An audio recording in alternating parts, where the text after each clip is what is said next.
Wolves when they got XL winner there because he was subbing for us sometimes. They're really aggressive and they're really good strategically. It's the team that can like rock, but still they got a lot of weaknesses. You never know what they're gonna do. I think that maybe with Bjergsen it will be harder to win. I don't really fear their laning phase. I don't fear them like one-on-one, but I feel like their whole team game is so good.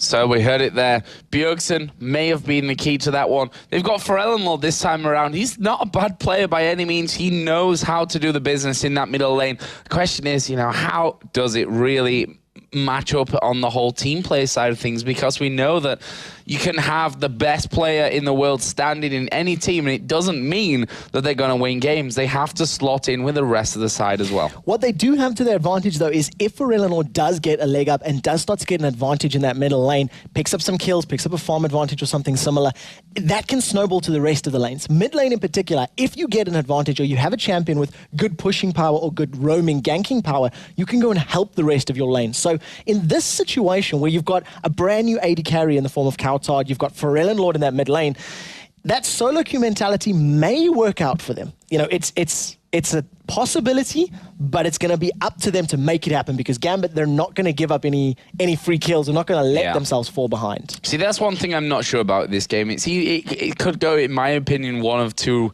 ways. That Gambit are going to absolutely stomp them and they're not going to have any chance whatsoever. Or Wolves could pull out something a little bit special, a little bit unexpected and catch Gambit off guard because they've got that standing, and they've already got a standing before the standing came in. They've lost the main AD carry for this one. It's a mess of a time for Copenhagen Wolves, not before even mentioning their standing in the league. They're against Gambit, one of the teams that you're expecting to do well and maybe up there in the Season 3 finals even by the end of the year. So they've got nothing to lose in this game whatsoever. Yeah. Put it all out there. Just go with that cheese strategy. Go with the brave picks. Go with the slightly off-the-wall composition because, there's nothing to lose.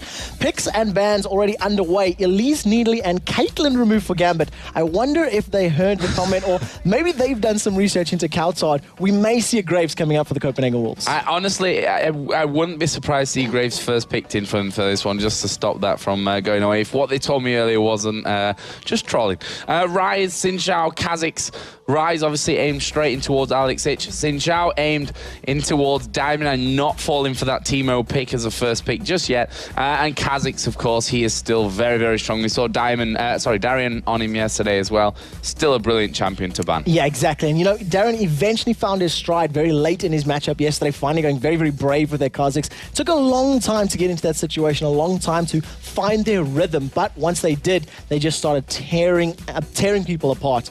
Edward has secured his Sona. So, going to his, probably the most famous champion that he has played. And yesterday, again, on point of those crescendos. 3-man, 4-man crescendos, completely locking up the Giants and just playing really, really well.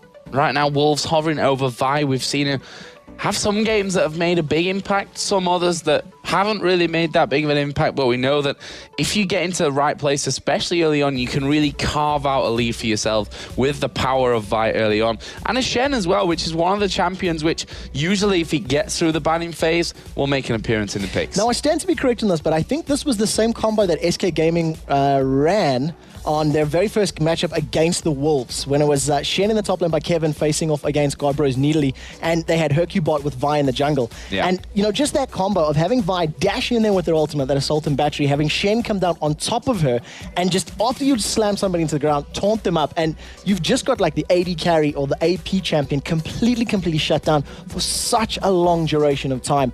The question is then, after that happens, how does Forellenlord or Coutard back up? Because they need to get those damage dealers onto the carries that get locked down. Well, right now we've got a Volley Bear in there. We've seen it already from Diamond. Like I said, he's a man of many animals. Obviously, he loves his animals in that jungle. We'll see if he continues and keeps that one in there for the lock.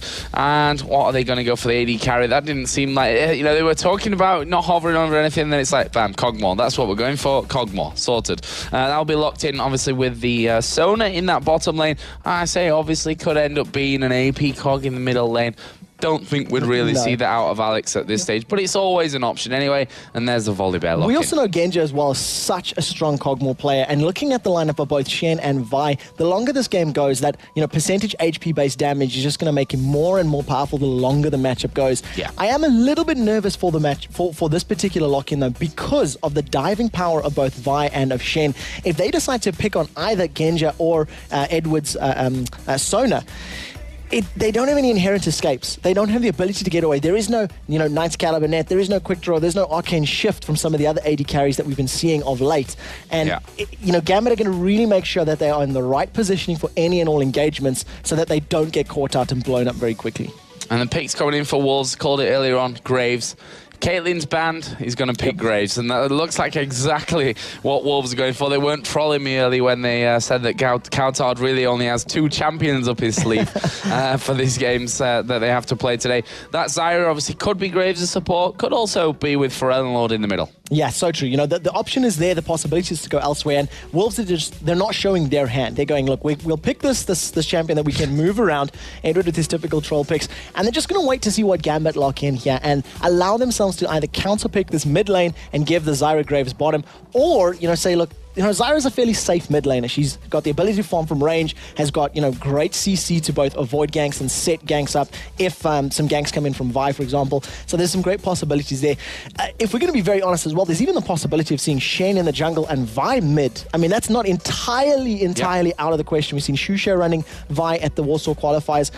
It's not 100% likely, but the possibility is there, and it's going to be for the Wolves to decide where they put each of these champions. We also have Renekton open, which we have been seeing coming out of Darien recently as well. They've currently got that Vladimir in there that could be in the middle, or now it's going to be in the top lane if that Kassadin does get picked up here for Alex Ich. So going with that double AP comp, what are Wolves going to finish off with here? Twisted Fate is one champion that Pharrell and Lord really loves to play. A lot of teams will use a ban to get rid of a Twisted Fate. A Diana, interesting. Diana's another champion that he does very well with in the solo queues and on stream. A very aggressive champion, especially the way you tend to build Diana, building a lot of that armor up early, working towards that Zonya's Hourglass, and with her Pale Cascade, the shield that she gets, it's just huge. Going to be able to dive into a fight.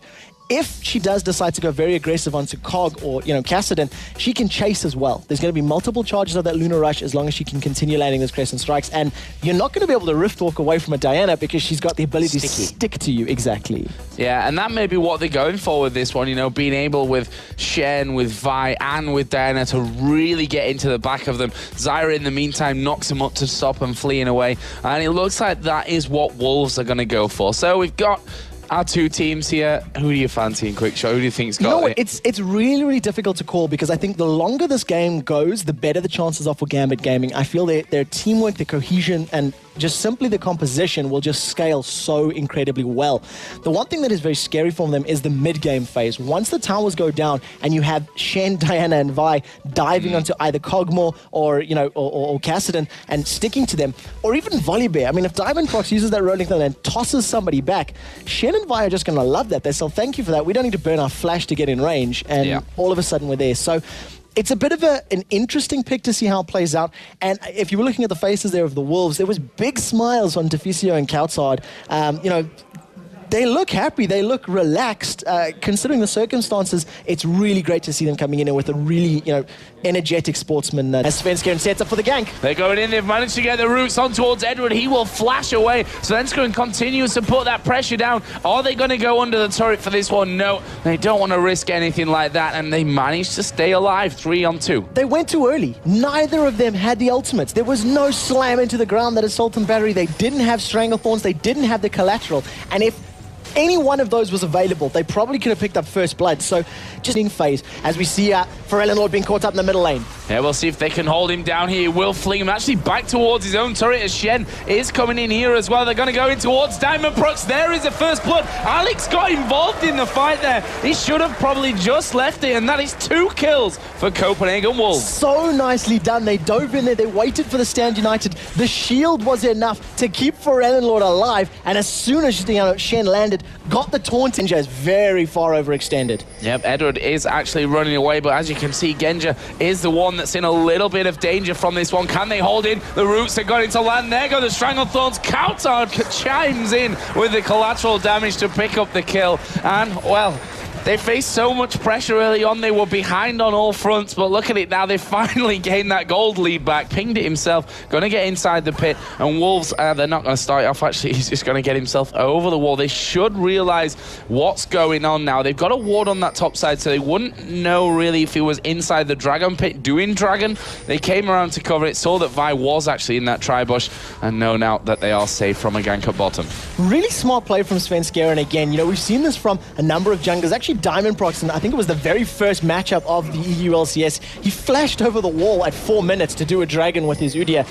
We've seen that the Vault Breaker just dashing through walls time and time again to get away from the vision. Godbro's taking a lot of pressure in this top lane, and there's no ignite for Darien, but with a Hemo Plague, it could be enough damage to pick up a kill. Yep, and look at the CS there as well, 101 to 70. That's a big lead, and as I was talking about Dragon, Wolves are actually doing it now with Forellenlord and Svenskeren there. Diamond is going to come from the side.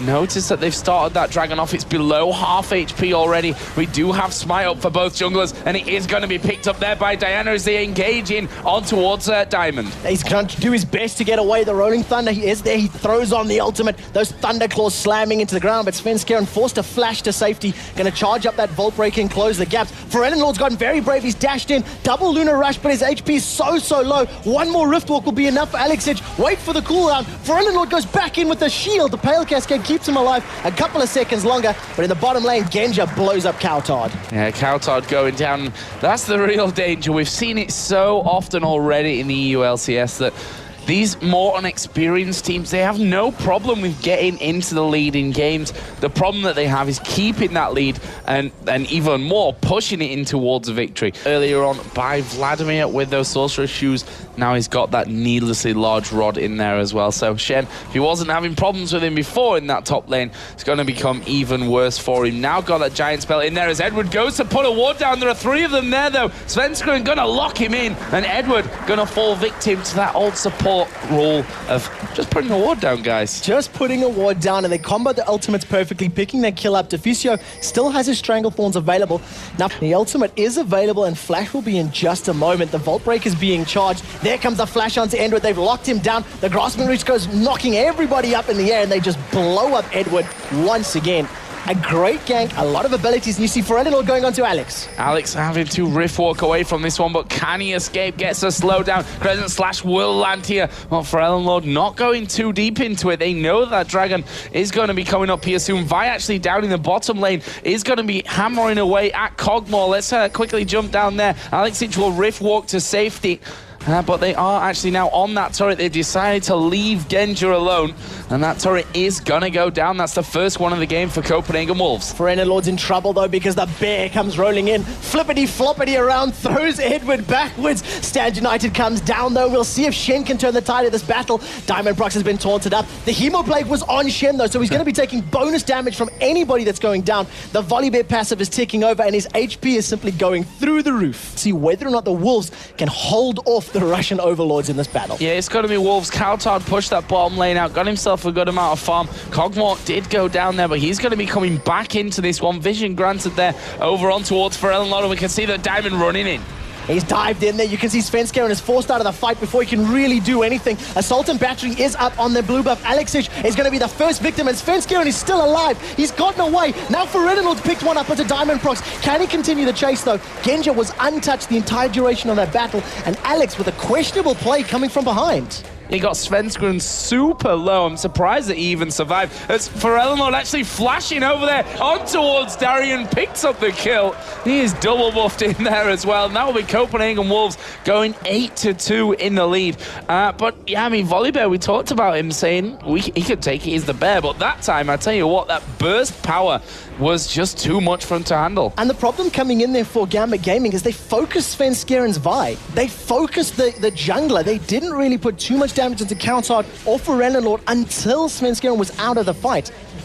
the total is not that big. It's only about 20 gold, actually, that's celebrating them, that's separating them right now. Svenskeren going to get caught out here, but Forellenlord is around there with him. Can they lock either of these down? Diamond going to flip him back over. Here comes Shen, though. This is going to be turned into a 3-on-2. Diamond forced to flash. Kautard is up there on the side. Can they manage to get onto anyone here for this one? Svenskeren realizing that Edward comes across as a crescendo comes in, but they're going to dive down. Edward went very low, but Diamond is the first man to die. Now Darian's in all kinds of trouble. He's going to pull up, but how long will it keep him alive? Not very long. Kautard comes up with a double. And what a great ultimate from Deficio. He throws out those strangle thorns, completely mitigating movement from anybody. Darian forced to sidestep, stick around a little bit closer. Copenhagen Wolves, they keep the pressure up. They dive onto the Baron.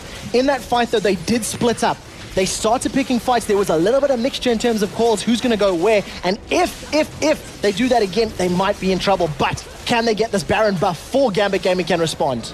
Well, Alex is hanging around the side there. They will manage to get it. The root's not quite landing, as Genja is going to be in a little bit of trouble. Actually, will pop his ghost to get away from this one. They've got vision onto Nigod Bro and Deficio there, but it was Svenskeren who was low on Wolves. They've actually took Cogmore down there now, which I'm not sure is going to be the best idea. I definitely don't think that's the smartest of ideas. You can see Svenskeren, they're charging. They know that Cog is not there. We'll see if they decide to dive. He decides to just back away. Hemoplay comes out from Darren. I wonder if they're going to chase onto this fight. It was mostly just, a counter initiation, but Darian looks like he's been caught. Hemoplague did go down. We are going to see the Strangled Thorns catch Diamond in that one. Darian going low. Here comes the Stan United. Diamond's going to go down. Darian gets rooted. That's 2 kills coming out for Copenhagen Wolves. They're going to be happy already with that one. They took the inner turret. They got 2 kills in the process. As I said, Cogmore nowhere near in that bottom lane. It was almost too easy for Wolves. The question is now, do they stick around too long? Cassidy does have the ability to just dive forward and maybe pick up some kills, and any stragglers that are low. Svenskeren wisely backs away. Forellenlord has dropped so low. They get through the Pale Cascade. He's given up a death. They got a bit of damage down, but Genja's going to carry on with this chase. I don't think that was really needed whatsoever from Wolves. I think they could have just backed away from that, and we can see Genja and Alex Hitch are going to be chasing in, and you're up against a Cassidy, and you can't get away from that one. And there is the shutdown. Actually, a turret did just go down. Where was that one? That was in the middle lane, actually. The outer turret in the middle, and that is the 3rd of this game for Gambit. Their minions actually giving them a helping hand finally in this one, but I think that Wolves should have been happy with what they had. Those 2 kills that to be able to kill one of these carries, and he's building to do so. You see Svenskeren there, just going to be thrown over the top of Diamond's head. Here come the rest of Gambit. We are going to see the Strangled Thorns go down. It's going to knock Darian in the air. Can they get the kill off? Crescendo will fall in. Svenskeren quite low, but look at Genja. He's still alive. He'd taken damage, but they've not finished him off. He was still at the back, as Alex is going to get locked down as well. Flash away from Shen. Kautard is still healthy. He has to quick draw away. He is very low as they pop the Shurelias and try to escape from this one. Smokescreen will slow Edward just about enough, but Alex Hitch not finished just yet. Deficio is going to have to take one for the team. Deficio goes down. Gambit Gaming have got Cogmore, who can shred Nasher apart if they decide to go for this one. And without Svenskeren there, the smite's not available to try and steal it. It doesn't look like Godbro wants to challenge this one, so he's decided to back away. And that engagement was the exact problem that they had. They couldn't kill Genja. They tried to lock him down, but Edward shutting that team fight down, stalling it out with the crescendo, meant Genja stayed alive, and he simply just attacked everybody all the time with that Bioarcane Barrage. Looking to set up a bit of a trap. They've got good vision with that ward down there. Deficio is going to walk straight in. He's going to face check this one. Hemoplay comes in. Deficio forced to flash away straight over the wall as there comes a crescendo. Forellenlord going to have his Guardian Angel pop, but Kautard at the back here is doing a decent job of hammering away at them. Svenskeren going low. Finally, we're going to see Shen moving around in the fight, but